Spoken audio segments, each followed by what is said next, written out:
Sometimes, strength doesn't come from muscle or money.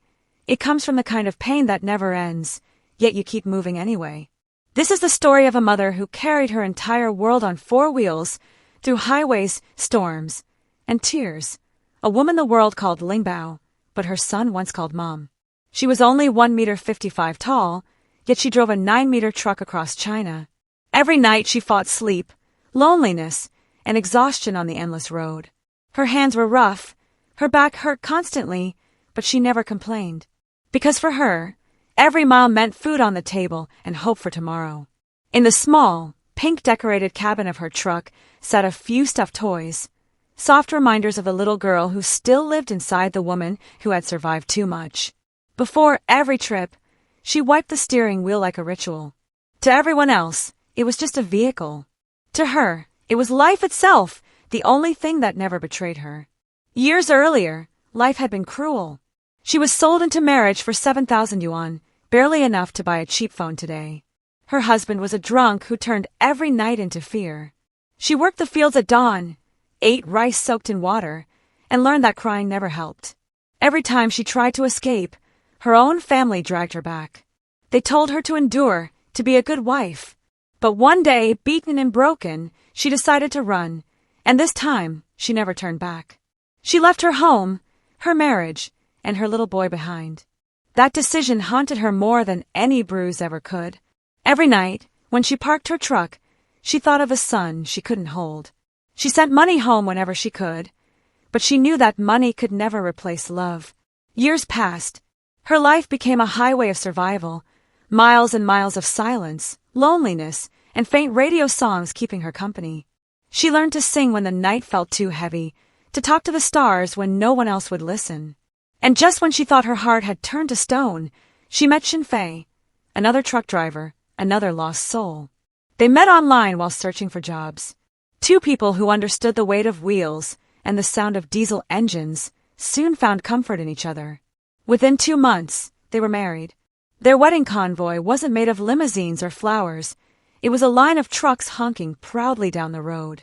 People laughed, but she was happy. For the first time, someone looked at her not with pity, but with pride. She used to say, "He drives a big truck so handsomely." I thought, maybe this time, happiness will last. And for a while it did. They laughed, shared cheap roadside meals, and talked through long-distance calls every night. "Do you miss me?" she'd ask softly. "Yes," he'd say, "I miss you." But distance can test even the strongest love. He wanted her to quit long-haul driving, to stay home like other wives. She refused. "Because people look down on women like me," she said. "I have to keep going. I want to prove them wrong." She drove through sleepless nights, eating chili peppers to stay awake. "I'm tired," she often whispered to herself, "but life gives no choice." Slowly, she built her future one delivery at a time. Eventually, the couple saved enough to buy their own truck, a dream come true. She joked, "Men have their Audi, women have their Dior. I have my truck, that's my pride." Then one day, her husband took her to see the sea for the first time. Standing before the endless blue, she smiled like a child who had finally found freedom. She believed, at last, she had outrun her past. But fate wasn't done testing her yet. After years away, she decided to return to her hometown in Yunnan. The muddy roads and the mountains hadn't changed, but she had. She saw her mother buying vegetables, ran to her and said softly, "Mom, I missed you." She helped her father with chores, even though he had once forced her to quit school for her brother. But she forgave him. "The past is past," she said.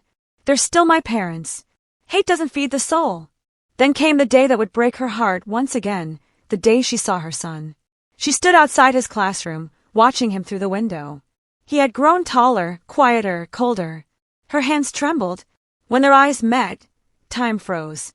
The boy quickly looked down, pretending to read. But she saw the tears he tried to hide. Her chest tightened.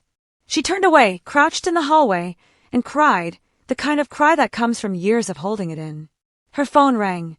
It was Fei. "Don't buy that boy anything," he said. "He's not your responsibility anymore." She didn't answer.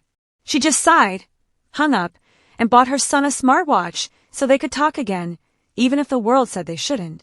When she handed it to him, she asked softly, "Do you know what you should call me?" The boy looked up and whispered, "Mom." That single word shattered the wall she had built around her heart. She hugged him tight, trying to hold on to a moment she knew would end too soon. They took pictures, rode a bicycle, laughed like they used to. But soon, it was time to leave. As she walked away, her son waved, a small hand trembling in the sunlight. She didn't turn around. She couldn't, because if she did, she might never find the courage to walk away again. That night, she fought with her husband. He said she should forget the boy, live her new life, think of her future. But she couldn't. "He's my son," she said, "and I will never stop being his mother." 3 months later, their marriage ended. She packed her things, climbed back into her truck, and drove into another endless night. But this time, she wasn't escaping anymore. She was moving forward. She had lost everything twice: love, family, home, yet she still refused to give up. On those long, lonely highways, her headlights cut through the darkness like hope itself. She once said, "Maybe there's no one waiting for me at the end of the road, but I'll keep driving anyway." Because for her, the road wasn't just a job. It was her story, every mile a memory, every tear a turn in her journey. Some people are born to rest. Others are born to keep going. And she keeps going. Her name is Ling Bao, a mother, a survivor, a driver of dreams. Her story reminds us that no matter how broken life becomes, you can still build a road out of your pain. Marriage can be big enough to hold the world, yet small enough to fall apart over nothing. And when love turns to pain, the bravest thing you can do is to let go and live for yourself. So she drives, not toward a destination, but toward freedom. Because sometimes, a woman's greatest strength is simply refusing to stop.